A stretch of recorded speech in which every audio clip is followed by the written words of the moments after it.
Howdy folks, and welcome back to World of Tanks with the mighty Jingles. Today, it's something I haven't done in a while, it's a tank review. This is the Japanese Tier 6 medium tank, the Type 4 Cheeto. Now generally speaking, right at the start of a video, I lay my cards right out on the table, and I normally at this point say, I really like this tank, I think it's a really good tank. I'm not prepared to say that about the Type 4 Cheeto, and yet at the same time, I'm reluctant to say it's a bad tank as well. It's a really strange situation that I am in with the Type 4, in that the stats on paper are pretty terrible, and yet I have had consistently decent, not great, but consistently decent results in this tank. So I think the best thing to do is just to lay the cards down on the table, tell you what this tank is, show you what I've been able to do in it, and let you draw your own conclusions. Now, while I have said that the stats of this tank are pretty terrible, it does have two pretty good features. The first is it has 820 hit points, which is a lot of health for a medium tank of Tier 6. If you were to look, for example, at the American mediums, the Easy 8, that has 750. The Sherman Jumbo, 760. So that's a lot more health than comparable Tier 6 mediums. For example, the in fact Tier 6 heavies, the KV-1S has less health. I think it only has 810 or 820. Let's have a quick look. KV-1S, 810. So it's more health than the KV-1S, which is just, you know, it's really good amount of health for a Tier 6 medium. And yet, what surprised me, and an unrelated fact, is that when I looked at the VK3002M to get a comparison for other Tier 6 medium tanks, this thing actually has 840 hit points. I did not realise the 3002M appears to have the most health of any Tier 6 medium, so that kind of surprised me when I was looking for comparisons. But back to the Cheeto, with 820 hit points, that is a lot of health. Mobility is not bad. It's not great, but it's not bad. It's a 400 horsepower engine, and it's a 33-ton tank, so it's reasonably mobile, with a top speed of 45 kph, which, again, isn't great, but it's definitely not a slow tank. It's also got a pretty good traverse of 30 degrees, which is, again, you know, and you're going to hear this a lot with this tank, it's not great, but it'll do. The turret traverse, again, 36 degrees. Not great, but it'll do. And a 360 meter view range, which is alright, and a very good 750 meter signal range. The armour, on the other hand, of this tank is pretty damn terrible, even by medium tank standards. So we're going to flash up Tank Inspector, and I'll show you exactly what I mean. Well, here it is in Tank Inspector, and the armour of this tank is pretty terrible. If we have a look at the damage model, we can see that the strongest frontal armour, other than the gun mantlet, is here at the front of the hull, where it is 75mm thick, but it's as flat as a pancake, and also here, also 75mm thick, as is the turret front. This section here is very well sloped, but it's only 20mm thick. This section down here, the lower glacis, 35mm thick, as is the side of the tank on the upper hull. If you can get through the tracks, which isn't going to be too difficult, it's only 25mm thick. And the rear of the tank, 35, 20, and 20. Rear of the turret, 50. Turret sides, 75 at the front, 50 at the front, thinning to 35 at the side of the turret. That's terrible. The gun mantlet is, well, it's not such a great deal. The turret front, 75. There's a relatively thick strip of armour either side of the gun here, which is 95mm thick. The gun mantlet itself is 150, but it's tiny. Nobody's going to be shooting directly at the gun. Anyway, so armour-wise, this thing is a bit of a pig. It's just not going to bounce shots. The armour is universally terrible on this tank. So, yes, the armour is pretty terrible, but it does have a lot of health. And the mobility is alright. The view range is all right. The signal range is good. What about the gun?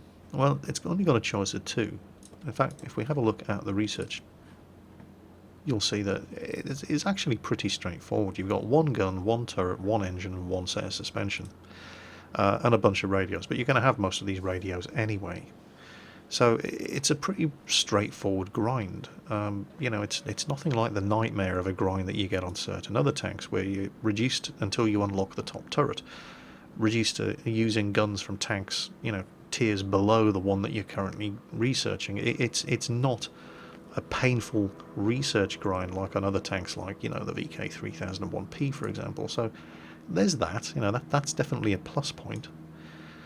Now, the choice of guns on this thing, you've got your stock gun, and then you have the upgraded gun, and they're both 75mm guns, and while the upgraded gun is a definite improvement over the stock gun as far as rate of fire, penetration, and to a small degree damage is concerned, there's not really that much of a difference between the two guns. The stock gun, 12.77 rounds per minute rate of fire versus 15.79, 124 penetration versus 155, 125 damage versus 130. You know, it's an improvement. It's not massive, although the extra penetration is definitely very, very welcome. The accuracy, 0.36, exactly the same on both, and a good aiming time of 2.1 seconds, exactly the same on both. So once again, the upgraded gun is alright, but it's nothing anybody's going to get excited about. What is good about this gun is that it has 10 degrees of gun depression, which is very, very good indeed. Unfortunately, unlike American tanks, while it does have great gun depression, it doesn't have good turret armor. So you're going to, even getting yourself into positions where you can shoot down over cover in hull down locations at enemy tanks, you're still going to be vulnerable to return fire, because just about the only place this thing is not going to get penetrated in the front of the turret is this bit here around the gun, this tiny gun mantlet. The rest, the sides here, 75mm. It's very, very easy to penetrate this tank, even in a strong hull down position. And that's where the 820 hit points comes in. Basically, it's a damage sponge. It just absorbs damage until it dies. And that's not a particularly, well, it's not a great thing to say about a tank, but at least this thing can take a couple of hits despite the lack of armor.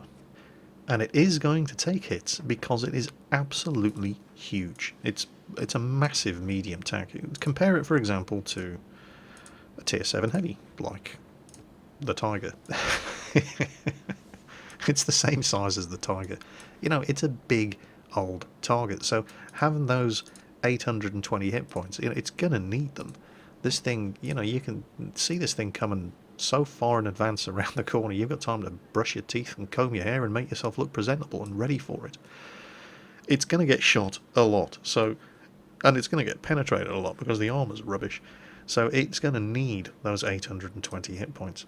And yet, at the same time, I have had consistently decent games in the Type 4 Cheeto.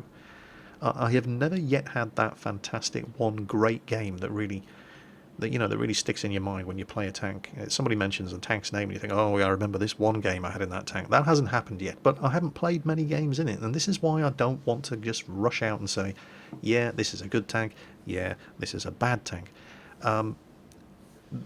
On paper, the stats aren't very good, and yet I have been able to do reasonably well in it. So what we're going to do now is we're going to show you some of those games, and you know, draw your own conclusions. Look at the situations I get the tank into. Look at how I perform in the tank. Judge for yourself whether or not you think you could duplicate what I'm doing, or whether or not you think, nah, this tank is not for me. So, first game. It's we're top tier. We're here on the South Coast map, and I'm platooned up with Mr. Bossman and Merlanthus. This was from Merl's live stream, and on the enemy team there is a complete arsehole in a Hetzer who just accuses him of being a cheater and a hacker all the way through this game, because Merl has a 70% base win rate. No, he is just that good, I'm afraid.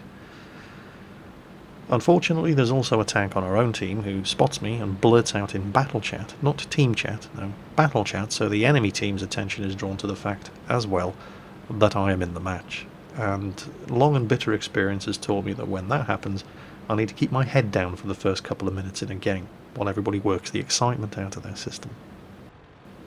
So for the first minute or so, I am going to be camping like a little bitch, and not exposing myself unnecessarily, waiting for other targets to pop up to divert the attention of the enemy team.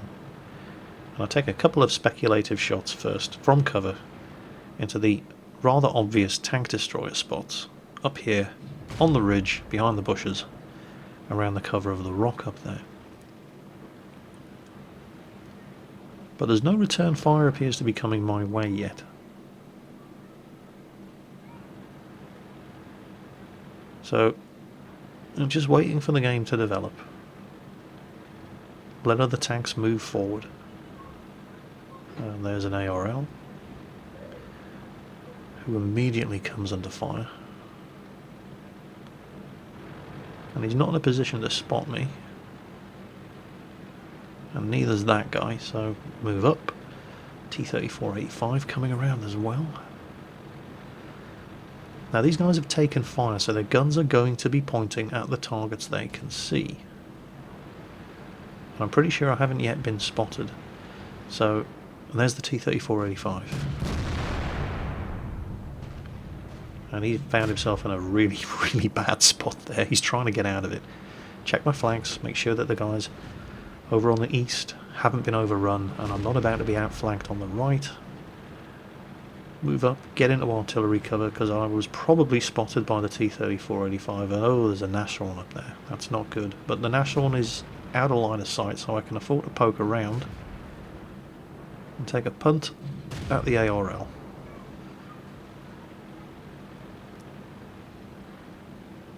Checking my flanks.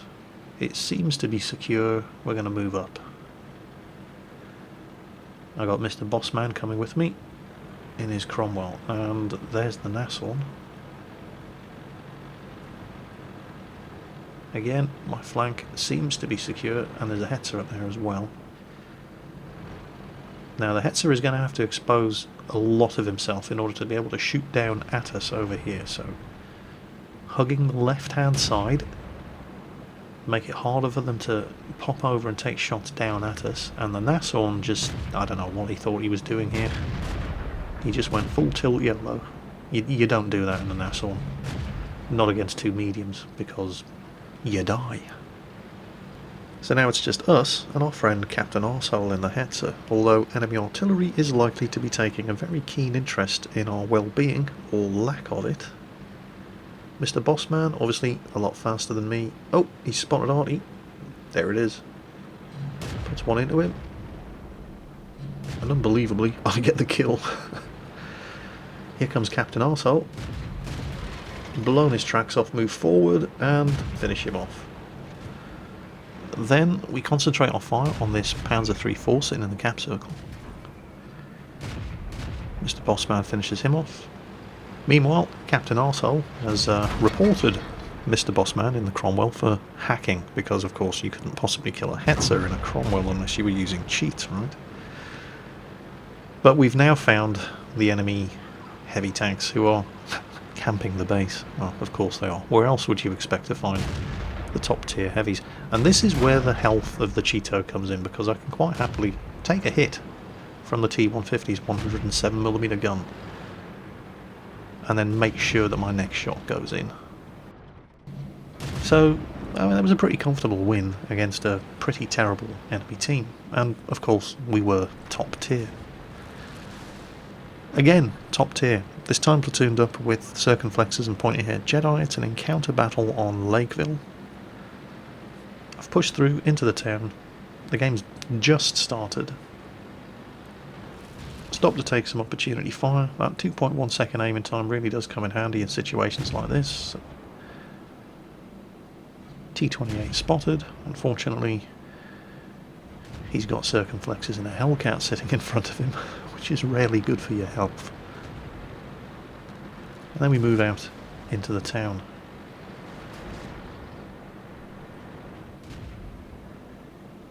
T49, who thinks he's driving an assault gun, as so many new T49 drivers do. I think the thing with the Cheeto is that if you're a really, really good player, you're probably going to hate this tank, because it's not the kind of tank that you can really use to push the tempo of a battle. It doesn't have the speed.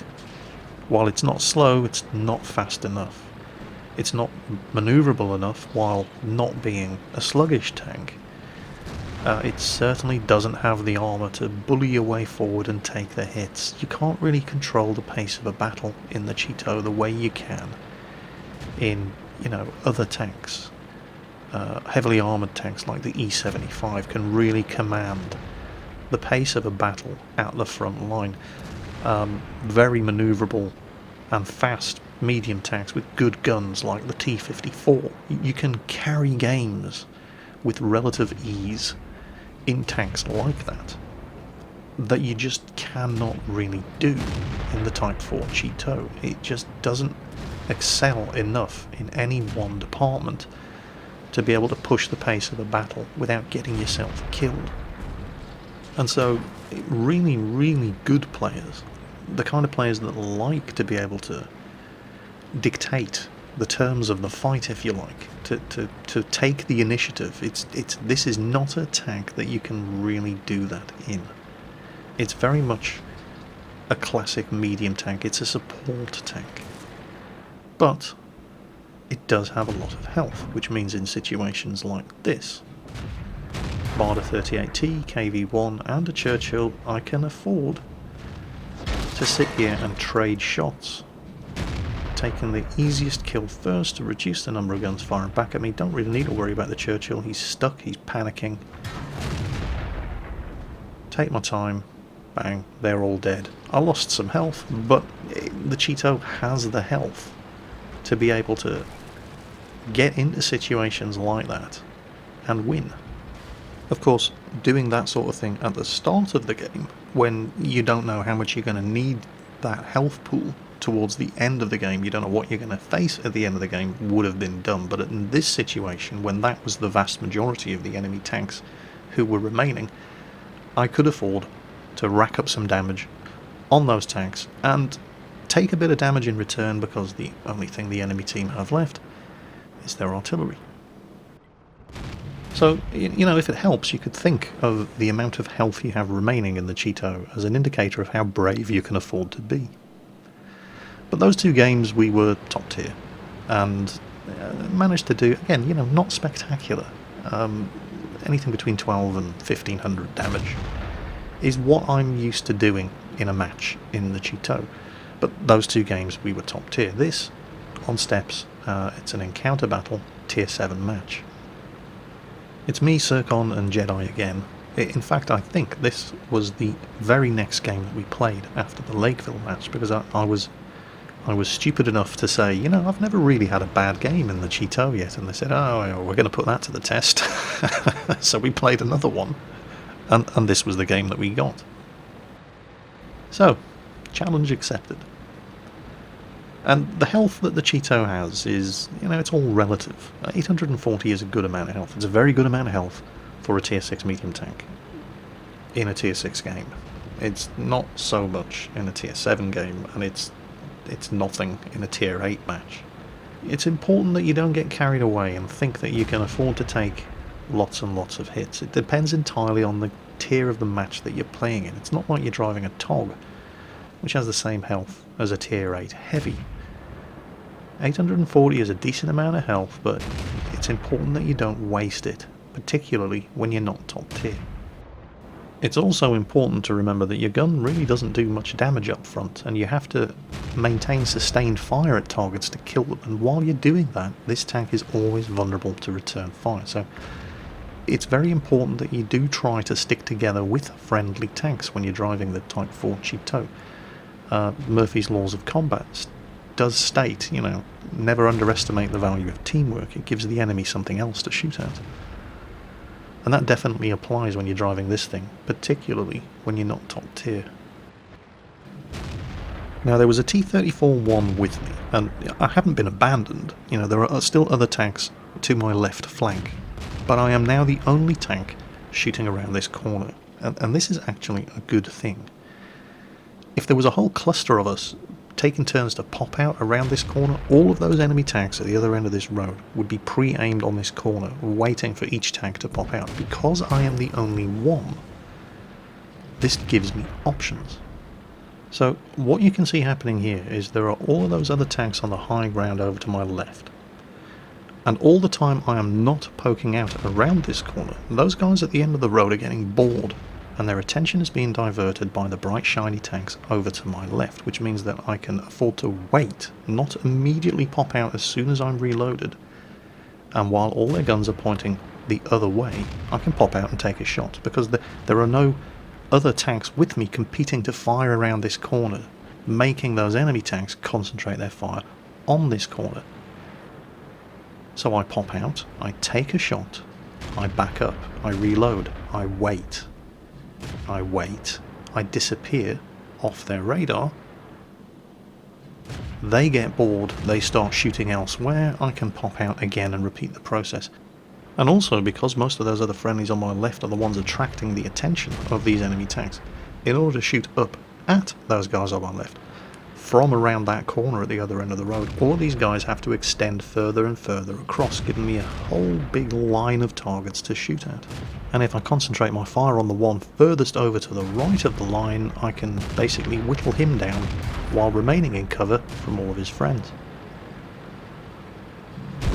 And then suddenly a wild T-34-85 appears, and not that I'm complaining about it, but he seemed much more interested in shooting up that tiger than me, so free damage. And another kill. And now all they've got left is an AT-7 and a Mark 7 Churchill, and this is the stage at which, having still got most of my health left, if the situation demanded it, I could afford to be a bit brave. But there's so many tanks rushing this Churchill that take a couple of shots on the move, no real hope of hitting or even penetrating him from here, but there's no risk involved, so why not? And yes, you did just see a Type 58 full-speed RAM, a Mark 7 Churchill, and lose most of his health doing it. But it's that stage of the game where it doesn't really matter. You've got nothing to lose, you've got the health. It's extra damage. He probably did more damage ramming the Churchill than he would have by shooting him. And the Churchill died, and he didn't. So if it's stupid but it works, it ain't stupid. Alright, so how about when you're in a tier 8 game, you're in a city map where there's very little concealment, and the enemy team doesn't suck? Well, I have never actually been in that situation with my Cheeto, but here's Shrek PL, and he is. Now, you'll note that the premium ammunition for this thing is not a PCR, it's premium armor piercing, and it only has 186mm of penetration, which is, substantially better than the non-premium ammunition, but it still doesn't even approach the penetration of the tier 8 tanks that he's going to be fighting against. Actually, Jingles, it's better penetration than the armor piercing ammo of the T69. Yeah, shut up, smartass. There's always one, and this time it's me. Whee! So, anyway, Shrek PL does have some remarkable luck in this game. I need to get that out of the way right at the start.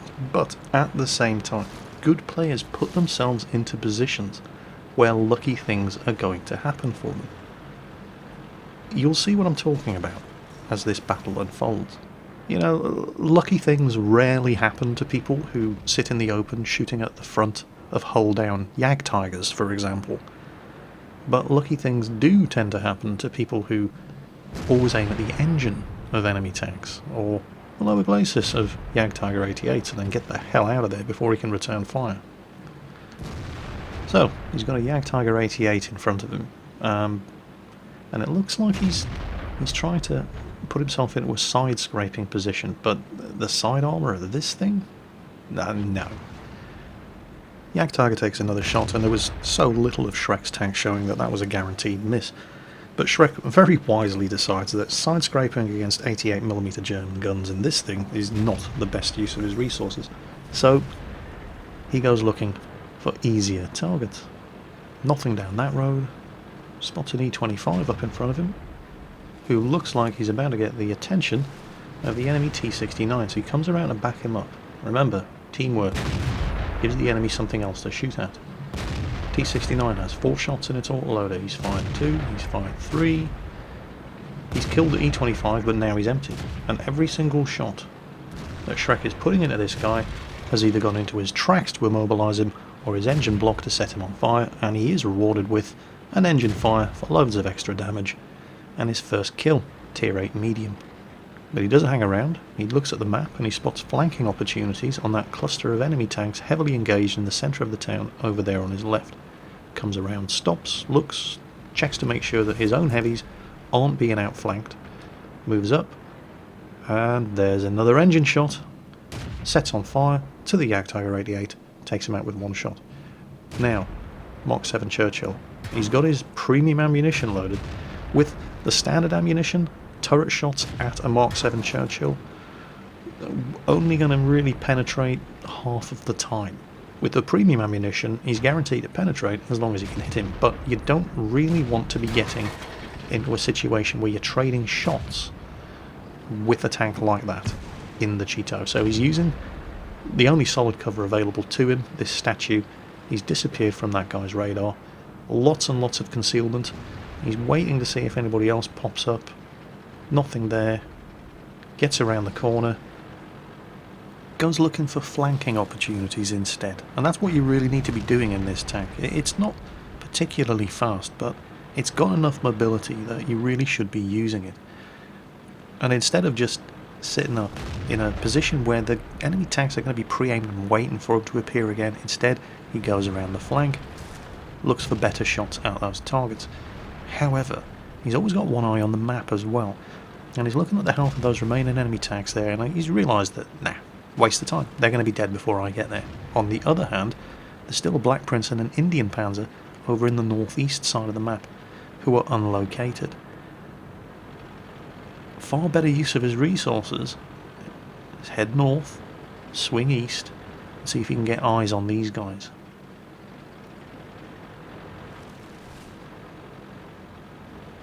And there's the Black Prince, and he still has a lot of health. And he doesn't have a shot, and the Black Prince will have spotted him, and you don't want to be getting into a gunnery duel with a Black Prince from the front. Well, in most tanks. Definitely not in a Cheeto. So he's done his job, he's spotted him. He's alerted the team to the threat that's coming in from the north. Backup is on the way. All he has to do is wait. There he is again. And here comes the cavalry. Now the Black Prince's attention is diverted, pops in, lots of lovely flanking shots, and he does kind of misjudge the Black Prince's speed of reload here, and does take 1 hit, but takes full opportunity of his 15.77 rounds per minute, waits for the Black Prince's gun to turn the other way, keeps going for those engine shots wherever possible, and there we go, another engine fire. Finishes him off. And then the Panther appears. Now he's got an Indian Panzer with him, and the Panther will have spotted the Indian Panzer first and be aiming at him, so he takes full opportunity to take those transmission shots and sets the Panther on fire. But now there's an IS-3, and the IS-3 also has the Panther as cover, and he's out of premium ammunition. And you really, really don't want to get shot at by an IS-3 when you're driving a Cheeto. Oh, suddenly a wild Indian Panzer appears, fires, misses, hits the wreck of the Black Prince. The Indian Panzer with a 90mm gun isn't bad, but it's got a horrible aiming time and a long reload. So he takes the 1 shot that he knows is safe against that Indian Panzer, and then he gets the hell out of dodge. You'll notice that every time he gets himself into a one-on-one position with an enemy tank, he gets the hell out of there. And that is definitely the way to play, you know, not just the Cheeto, but other tanks like this, the EZ-8, the M4 Sherman, tanks that have good DPM and decent mobility, but no armour whatsoever. Instead of trying to trade shots with the Indian Panzer, he comes around to support his Indian Panzer against the Comet. And they do need to kill this guy quick, because that Indian Panzer isn't going to be hanging around. The IS-3 is about to nom on the Hellcat.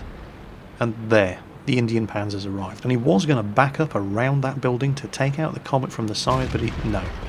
He takes the hit and he kills the Comet. And now, it's 2-on-1 again. But again, they need to kill this Indian Panzer fast, because that IS-3 has just finished off the Hellcat. If the enemy Indian Panzer has any sense, right, he's going to just play a holding action until the IS-3 arrives, but he keeps popping out every time his gun is reloaded to take shots at the friendly Indian Panzer and taking damage in the process. But now, shit just got serious. Shrek puts one into that Indian Panzer, and then the IS-3 arrives and misses his first shot. Shrek's reloaded, he's using the wreck of the friendly Indian Panzer as cover, he's going for their Indian Panzer, sees an opportunity shot at the engine of the IS-3, sets him on fire. IS-3 either has amazingly fast reflexes or a premium fire extinguisher, and it doesn't matter, he's set him on fire again. He's killed the IS-3. Oh, that was epic. Luck, yeah, definitely, undeniably, there was some luck involved there, but good players know where to shoot to make lucky things happen. You don't get lucky shooting at IS-3s if you're constantly shooting at the front or side of the turret. He made sure every shot he fired at that guy went into his engine, and he got lucky, but he was rewarded because the shots that he took went into the one place where he could do the maximum damage. And here comes the Indian Panzer. He has enough health to take the hit and then easily beat this guy's reload with a 90mm gun and win the game. So, a fantastic example of Tier 6 medium tank gameplay from Shrek PL. And I say that on purpose. I choose my words very carefully. I'm not saying this is a fantastic example of Cheeto gameplay, because Shrek PL didn't really do anything in that game that you couldn't have done in any other Tier 6 medium tank in that match with that lineup and that kind of matchmaking. And that amount of luck as well, it must be said. And what I mean by that is there was nothing really special about the fact that he was in a Cheeto in that game. If he'd been driving a Sherman Easy 8 or a Sherman Jumbo or a T-34-85, he would probably have had exactly the same game, with one exception. That last shot from the enemy Indian Panzer right at the end. If he'd been driving a Sherman Jumbo, or a T-34-85, or a Sherman Easy 8, or a Cromwell, that last shot would have killed him, and he would have lost. But because he was in a Cheeto with 820 health, he was able to take the hit, put his superior DPM to work, and finish off the Indian Panzer, winning the game. And even though he was spamming premium ammunition like it was going out of fashion in that game, he did so much damage that he still made a profit. So there it is, the Type 4 Cheeto, Japanese Tier 6 medium tank. It's a very, very difficult tank to recommend, but at the same time it's a difficult tank to just condemn as well. So I really don't know what to make of this tank. It could be terrible. It could be that I have just had the most ridiculously lucky streak of games in my Type 4, and it is in fact a terrible tank. But I have not yet had the terrible result in this machine that would make me rush to say, yeah, it's bad. The stats are not good, and yet it still seems to do okay, a lot like its predecessor, the Type 3 Chinook, which again is a completely unremarkable tank, and yet it seems to manage all right. And that's probably the best thing I could say about the Type 4 Cheeto. Even at its best, it's all right. It is definitely not a great tank.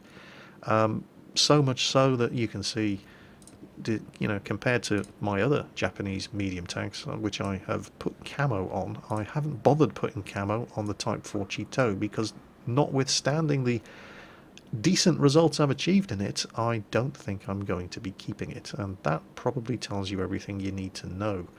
about this tank. However, your mileage may of course vary. If you've watched this video, you've seen the games that I've had, and you've thought, actually, yeah, I can see how that would work, and you think you can make this thing work for you, then by all means go ahead, get one of these tanks. On the other hand, if you absolutely hate this tank and you despise every second you spend driving it, you're going to have to put up with it for 52,650 XP, because that's what it takes to unlock the Cheeto. Although, again, this is more good news, I suppose, is that if you do intend to just skip through the Cheeto as quickly as you possibly can, it ain't going to take that long, because the only thing you have to unlock to get to the Cheeto is the Type 4 Cheeto production turret, and they aren't going to take too long at all. So that's, again, I suppose, is a good thing about this tank. If you hate it, you're not going to have to spend that long driving it, so there's that. So in summary, again, I can't really say, yeah, this is a good tank, go ahead and get it, or this is a terrible tank, you should avoid it. Looking at the stats on paper, I would be very, very tempted to say, oh, this tank is terrible. It has almost no outstanding features. And yet I don't really want to say that, because I have been able to do consistently, if not very well, at least decently in this tank. And for that reason, I am leaving this one up in the air. Make your own decisions, draw your own conclusions based on what I've shown you about the tank, how you've seen me being able to perform in the tank. If you have watched this video and you've thought to yourself, actually, yeah, I can see how I could make that work, then yeah, by all means, go ahead. Nothing to be afraid of getting the Type 4 Cheeto. But I fully understand if a lot of people out there just can't make this thing work. And perhaps I have just been incredibly lucky in having an 8-game streak, for example, in this tank, where I had good teams against all the laws of probabilities playing World of Tanks. 8 games in a row with one tank, and I got good team after good team after good team. That could be the case, but I don't want to just write this tank off based purely on the paper stats, because I have been able to do reasonably well in it, and if I can, you can too. So there it is. The Type 4 Cheeto, Japanese Tier 6 medium tank. It's not bad. I suppose it's the best thing I can say about it. As always, folks, take care on that battlefield, and I'll catch you next time.